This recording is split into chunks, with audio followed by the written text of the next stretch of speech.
ब्रह्ममुरारिसुरार्चितलिङ्गं निर्मलभासितशोभितलिङ्गम् जन्मजदुःखविनाशकलिङ्गं तत्प्रणमामि सदा शिवलिङ्गम् देवमुनिप्रवरार्चितलिङ्गं कामदहन करुणाकरलिङ्गम्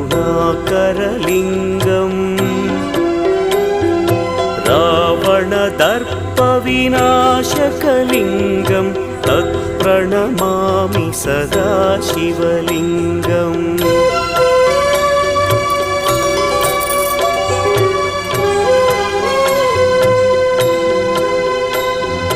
सर्वसुगन्धसुलेपितलिङ्गं बुद्धिविवर्धकलिङ्गम्